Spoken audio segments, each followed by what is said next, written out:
Oke, B. Hukum perbandingan tetap, ya. Tokohnya Joseph Proust.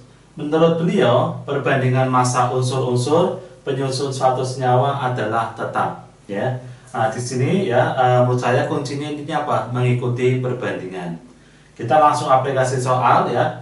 Perbandingan H dalam H2O adalah 1:8. Jadi perbandingan H banding O adalah 1:8. Ya, gini ya.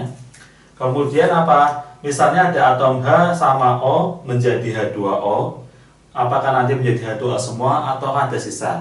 Jadi bedanya dengan Lavoisier, kalau Lavoisier nggak model ada sisa, tapi semuanya H2O-nya nanti berapa, masanya berapa.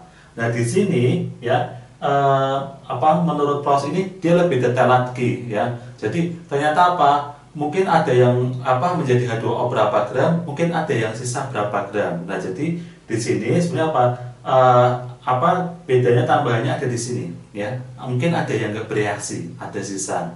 Tapi kalau massa totalnya nanti tetap sama. Jadi Lavoisier dengan Proust itu ya intinya saling mendukung ya. Tapi bedanya kalau Proust itu lebih detail ya. Oke, saya masukkan ke sini ya soal. Kalau ada H 1 gram, O 8 gram, yang menjadi H2O berapa? Nah, intinya mengikuti perbandingan ini. Ya, 1 bagi 1 ya, perbandingannya kan 1 ya ini ya. 1 bagi 1 1.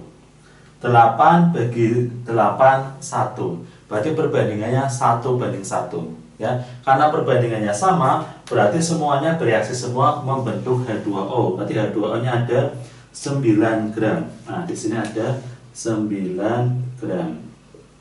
Berarti nggak ada sisa. Nah, sekarang pelan-pelan ke yang nomor 2 ini. 2 bagi 1 itu 2.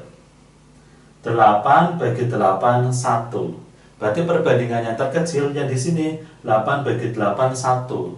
Berarti biar sama-sama perbandingannya 1, berarti sama aja di sini itu kelebihan 1 gram. Ya. Berarti yang menjadi H2O berapa? Ya, sini kan kelebihan 1 gram. Berarti yang menjadi H2O 1 sama 8. Ya, di sini 9 gram. Nah, tapi ada sisa 1 gram dari H.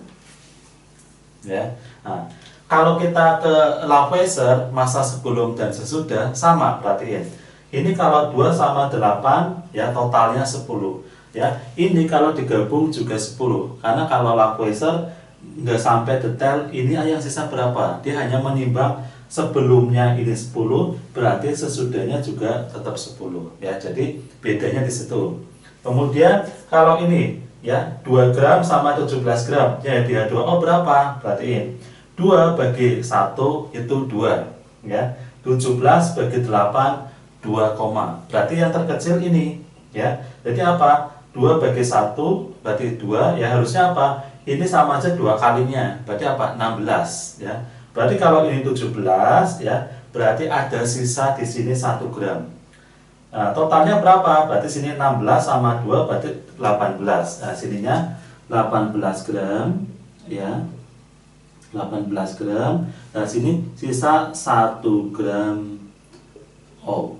Nah, ini ya. Jadi bedanya di sini ya. Nah, jadi belum tentu kalau di perbandingan tetap belum tentu bereaksi semua ya. Intinya mengikuti perbandingan. Tapi kalau massa sebelum dan sudah tetap. Ini kalau massa sebelumnya 19, massa sudahnya tetap 19. Jadi massa sebelum dan sudah itu tetap mengikuti hukumnya Lavoisier ya. Tapi kalau Proust di sini memang bedanya mungkin ada yang nggak bereaksi. Nah, sekarang kita ke sini. Ya, soal nomor 2, pada reaksi antara 14 gram besi dengan 10 gram belerang seperti persamaan reaksi seperti ini ya. Ternyata dari percobaan dihasilkan 22 gram besi sulfida dan sisanya belerang sebanyak 2 gram. Pernyataan ini sesuai dengan hukum. Oke. Kalau Lavoisier yang pertama ada kalimat wadah tertutup, ruang tertutup. Ini enggak ada ya. Berarti yang jelas bukan Lavoisier ya. Nah, kemudian yang kedua, harusnya ya kalau misalkan ini awalnya di sini ada 14 ya, 14 gram. kemudian sini 10 gram. Harusnya di sini itu ada 24 gram. Ya, harusnya seperti itu. Tapi ternyata apa? Yang membentuk di sini itu sebanyak 22 gram. Ada sini sisa 2 gram dari apa? Belerang, 2 gram es. Nah, berarti apa? Modelnya seperti ini, ada sisa-sisa. Nah, berarti apa? Soal nomor 2 ini sesuai dengan hukum dari Raus. Ya. Jadi bedanya di bagian mungkin nggak bereaksi semua. Tapi kalau Lavoisier kita nggak lihat sampai bereaksi semua atau enggak ya, cuman masa sebelum dan sudah itu sama. 3. Reaksi antara unsur besi dan belerang menghasilkan data sebagai berikut ya. Ini ada Fe, ada S, FeS, dan ada sisa dengan data seperti ini ya. Berdasarkan data di atas ya, dapat disimpulkan bahwa perbandingan massa Fe dan S dalam FeS adalah, jadi yang ditanya perbandingan antara Fe dan S ya. Di sini Fe banding S ini perbandingannya berapa banding berapa. Oke. Cara yang pertama ya, kita gunakan data yang nggak ada sisanya ya. Jadi di sini saya pilih data ini yang nggak ada sisa ya. Caranya bagaimana ya? Caranya 1,4 ya, 1,4 ini ya, 1,4 dibanding 0,8 ya. Kalau ini kita kaliin 10 semua, ini kali 10 berarti 14 ya, kali 10 berarti 8. Kemudian kalau kita sederhanakan jadinya bagi 2 semua 7 banding 4. Jadi kita dapatkan jawabannya 7 banding 4 ya. Langkah selanjutnya bisa kita menggunakan data yang nggak ada yang ada sisanya ya. Caranya gimana? Ini Fe-nya 3,0. Di sini sisa 0,2 gram Fe. Berarti yang bereaksi berapa? 2,8. Jadi saya bandingkan 2,8 ya, Fe-nya dibanding S-nya ya. Berarti apa? 1,6. Kemudian kalau kita kali 10 semua sama aja 28 dibanding 16. Kita sederhanakan lagi bagi 4 ya, ini ketemu 7 banding 4 ya. Jadi kalau mau cepat ya, gunakan yang nggak ada sisa, langsung dibandingkan. Ini berarti apa? Itulah perbandingannya. Tapi kalau ada yang sisa seperti ini ya, kayak 0,0 gram Fe, ini kurangin dulu ya.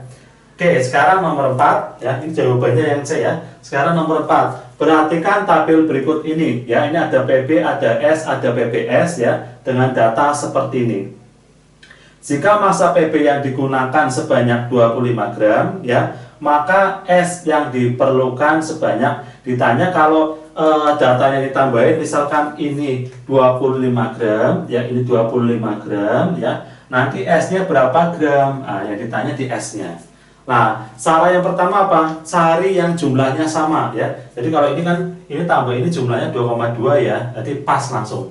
Nah, ini 10 tambah 1,6, 11,6. Bisa ya, sama. Kalau ini 15, 17,4. Kita nggak tahu yang sisa siapa ya. Kemudian 30 sama 4,8, 34,8 juga bisa. Kita bisa menggunakan data 1 atau 3 ya. Yang paling mudah ya kita data 1 aja ya. Nah, sekarang berarti apa? Perbandingan PB sama S ya, perbandingan PB banding S ya, itu sama aja dengan 10 per 1,6 ya.